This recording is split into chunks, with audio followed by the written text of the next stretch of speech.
दोस्तों नमस्कार। मनीष कश्यप का एक वीडियो वायरल हो रहा है सोशल मीडिया पे। कहीं पे बहुत सारे यूट्यूबरों को संबोधित कर रहे हैं, बहुत सारे यूट्यूबर और मीडिया लोग थे वहाँ पे संबोधित कर रहे हैं। वहाँ पे उनसे सवाल पूछा जाता है कि आप चुनाव क्यों नहीं लड़े। सवाल बहुत पुराना हो चुका है, बट चुनाव उनके नहीं लड़ने के कारण बहुत सारे जो उनके साथी हैं उनसे नाराज़ हो गए थे, उनसे टूट गए थे। उस पर भी चर्चा उसमें हुई।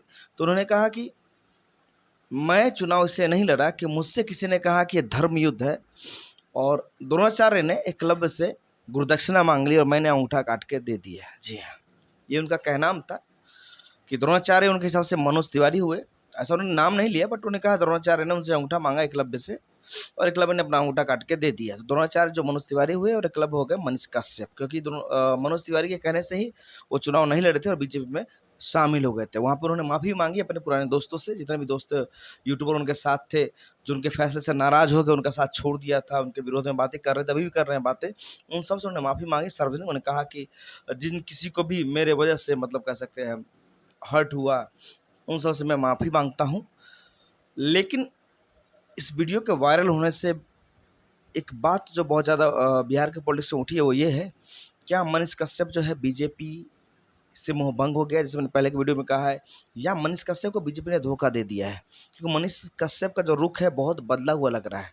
पहले वो नीतीश कुमार पे उंगली उठाते थे, अब जो है बीजेपी पे भी वो उंगली उठाते हैं बहुत सारे मुद्दे को लेके। ये चर्चा तब शुरू हुई जब मनीष कश्यप ने एक और वीडियो बनाया था, जब उपेंद्र कुशवाहा को राज्यसभा भेजा गया था बीजेपी की तरफ से। तब उन्होंने कहा था कि जात के नेता बना के या जात के नाम पर जो है लोगों को जबरदस्ती राज्यसभा भेजा जा रहा है, जबरदस्ती नेता बनवाया जा रहा है, ऐसा उन्होंने कहा। उस समय चर्चा उठी थी कि शायद मनीष कश्यप के मन में ये था, या मनीष कश्यप से वादा किया गया होगा कि बिहार से आपको राज्यसभा भेजा जाएगा, क्योंकि चुनाव जब वो नहीं लड़े थे कुछ ना कुछ उनसे प्रॉमिस बीजेपी ने किया था। अब ऐसा लग रहा है कि बीजेपी वो प्रॉमिस जो है पूरा नहीं कर रही है, और मनीष कश्यप इनडायरेक्टली कह सकते हैं, डायरेक्टली भी कह रहे हैं कि बीजेपी ने उनको धोखा दिया है।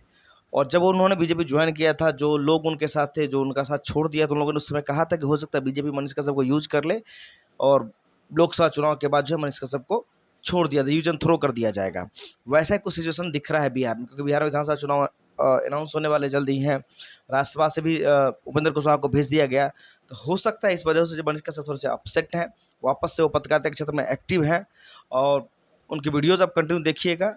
तो बीजेपी को भी अब टारगेट कर रहे हैं, मोदी जी से भी सवाल पूछ रहे हैं, और नीतीश कुमार सवाल तो कंटिन्यू वो पूछ ही रहे हैं। कंटिन्यू उनका वीडियो जो है इस टाइप का बन रहा है, जिससे लोगों के मन में सवाल उठ रहा है कि मनीष कश्यप को शायद बीजेपी ने धोखा दे दिया है। उनके जो राइवलरी वीडियो बनाते हैं विपिन यादव, विपिन सर जो है, उन्होंने भी इस पर उनको ट्रोल किया है, कहा है कि भैया मनीष कश्यप का लगता है घर वापसी हो रहा है, मनीष कश्यप का जल्दी ही बीजेपी से मोहभंग हो गया है, और मनीष कश्यप का जो है आँख खुल रहा है। आपकी क्या राय है हमें कमेंट बॉक्स में लिखकर जरूर बताएं। मनीष कश्यप को जो वादा किया बीजेपी ने, शायद वो वादा बीजेपी पूरा नहीं कर रही, इस वजह से मनीष कश्यप ऐसा कुछ कर रहे हैं, या कुछ और रीजन है? रीजन तो कुछ यहाँ पर दिख नहीं रहा है, डायरेक्ट रीजन पॉलिटिक्स ही दिख रहा है। मनीष कश्यप ने कहा था कि उनको राजनीति करनी है, और वापस से पत्रकार क्षेत्र में आ गए हैं। मतलब क्लियर है कि जो उनको चाहिए था वो नहीं मिल रहा है, और आगे भी शायद नहीं मिलने वाला, इसलिए इस तरीके का वो जो है वीडियोज़ बना रहे हैं।